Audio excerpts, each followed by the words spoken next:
Hello, welcome to another one of my videos on how to catch pike. In this video I'm going to show you a running ledger rig. If you go pike fishing, it is the one main rig that you will see used. It's a very popular rig, and rightly so. So I'm going to show you everything that you'll need, how to rig it up, and then how to tie the terminal tackle to your main line using a Grinner knot. If we're talking about ledgering for pike, then you're going to want a free running system. So unlike a lot of carp rigs where they use the bolt rig, this is a free running rig, so that the line will pass through whatever weight or ledger you are using. This little fella here is a Fox ledger stem, which is one of the most, this is a very simple one to use. Lots of people use it. They're easily available. Greys do a very similar one, and they're good, so buy some of these. What happens is that the line will run through the eye of here, this big eye on the end here, and has a little buoyant foam jobby there, and then your weight at the end. Now, people think that when you're ledgering for pike, this is set up in the water like this, but of course it's not, because when you tighten everything down, that'll be laid down like that. Your trace is coming from here, going out to your bait over there, and this is going back to your rod that way. The main mistake people use when using this kind of rig is that they don't use a heavy enough lead. Now, I know that sounds funny when you're talking about you want a resistance-free rig, which really is what you want when you're fishing for pike. Resistance-free. If you use a light lead, a lead that's too light, then when the pike takes, it's going to be able to lift that lead off the bottom, and it's going to start dragging about, and the pike can feel that, and it can then drop the bait. So it's a much better idea to use something big that will anchor to the bottom. I quite like these gripper type leads, and I wouldn't think twice about using anything sort of 3-4 ounces, absolutely no problem at all, because then you want that to be anchored to the bottom. So as the pike takes the bait, this rises up, the lead stays exactly where it is, the line starts running off, and you get an indication. So now we come to actually rigging up for bait fishing for pike. This is a ledger rig. It's the one that most people will use. It's the most common one you'll see if you go pike fishing anywhere. It will be made up exactly like this. So the rod is 2 3/4 pound test curve, Shimano 10,000 size reel, going on with your, this is Power Pro 65-pound braid. The other components of the rig are the Fox ledger stem with a heavy gripper lead. Remember that you want a heavy one. Then your two treble with wire trace, and then a little soft bead here, a buffer bead. If you buy the Fox ledger stem, it comes with one of these, which is very handy. So I'll show you how to put all this together. So now I'm going to show you how to put together the simple running ledger rig for pike fishing, and tying a Grinner knot. As I said before, the Grinner knot is my favourite type of knot for fishing with braid, and it really is the one I'd recommend anybody using. So first of all, we've got the line threaded through all the rings on the rod. Take the tag end, pass it through the ledger stem, the eye and the ledger stem. Then on goes the bead. Make sure you put it through the small hole, because the big hole is the one that goes over the swivel on your trace. So put that together. Now the Grinner knot, or sometimes called the uni knot.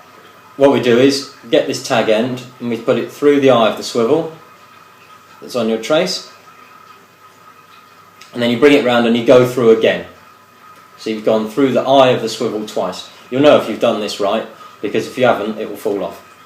It just won't work. So, like that. Then what we do is we lay the tag end, along the main line, and then you make a loop over like that. So, like this. So you've doubled it up along the main line, and your tag end is now sitting like that. The tag end then goes through this hole, the loop, around and underneath. And then you just continue doing that 5 or 6 times. 3, 4, 5, 6. So that it now looks like this. So there's your tag end, and it's gone round the doubled up line 6 times. And then all you do is tighten it down. I like to hold it in my teeth to do this, just because it gives me 2 hands to pull on either end of the main line at the same time.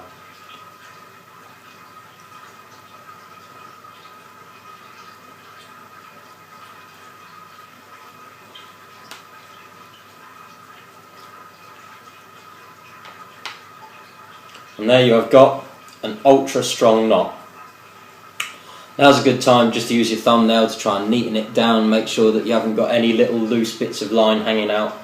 If it doesn't look neat like that, then retie it. There's no point going out with a knot that might not be strong enough. Then all we want to do is cut this tag end off. Don't cut it too close to the knot, because as we all know, a knot will always slip before it breaks. So you want to leave about 1/2 inch, which in new money is 1 or 2 centimetres.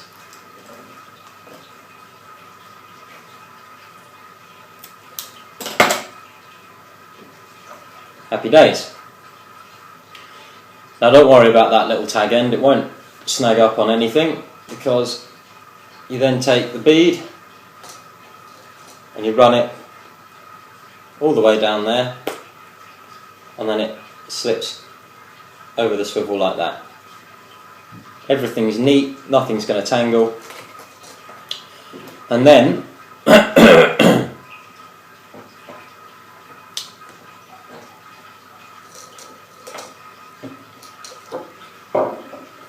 when you cast out, the lead sitting on the bottom, fish takes the bait, and this is a free running ledger rig with virtually no resistance. The run ring won't come back down over your trace because you've got your bead there. Excellent. Simple. Now I'm going to run through how to mount your bait onto your finished ledger rig. So this is primarily used as a dead bait rig, although there's nothing to stop you ledgering a live bait with this rig. Lots of people do that as well. So the way that we mount it on, if you're starting out and you're using a semi-barbed treble, then that means that only one of the barbs on your treble, only one of the hooks on your treble will be barbed. The other 2 will be barbless.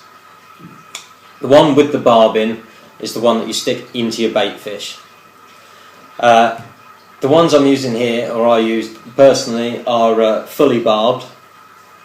One thing you want to try and remember is that really you want to try and always put the same hook into your bait, because as you put it in, that will normally blunt the tip of your hook, so it's not that great for hooking pike.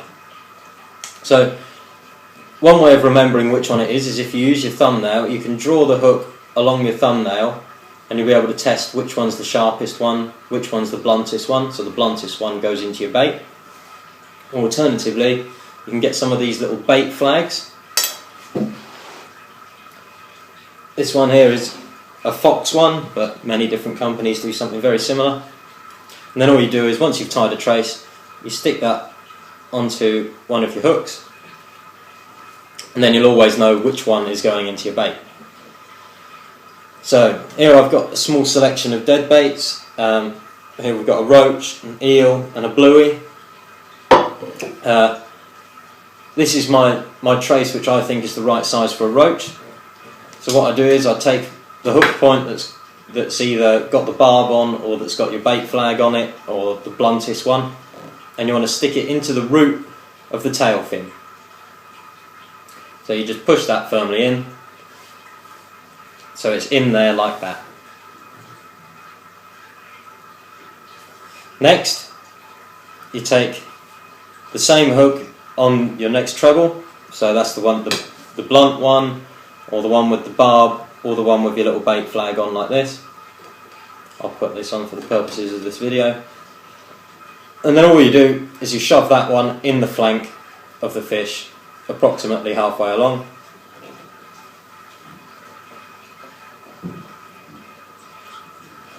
There we go.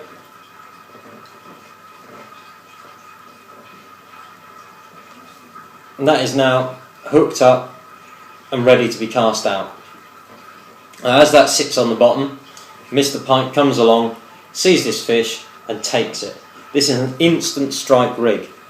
There is no need to be waiting for ages after you've started getting a run and your alarm's screaming off and there's line peeling away and all that kind of thing. It's an instant strike rig. You can, if you're fishing a dead bait under a float, you can rig it exactly like this. But this is the one that most people will use for ledgering a dead bait, hooked like that. If you're using bigger baits, so say like your bluey here, or a mackerel, big mackerel, anything basically bigger, then you're going to want the hooks of your trebles further apart. So you're matching the size of your trace to the size of your bait. So if I hook this one on in a dead bait manner, I'd be sticking this hook into the root of the tail fin, and then this hook further along. So as you can see, that matches the size of the bait. When I'm fishing with eels, or especially lamprey, what I like to do is fish it the wrong way round, or the other way round if you like. So instead of going in the tail, where it's a bit thin and flimsy, I like to stick the first treble in the head. So this goes straight through the top of the head of your, well in this case an eel, but especially a lamprey I like to do this. And then the second treble down the back or down the flank of your bait fish. So it's then on like that. It just means that this hook here is the one that takes the casting weight, and then this is your secondary hook in treble.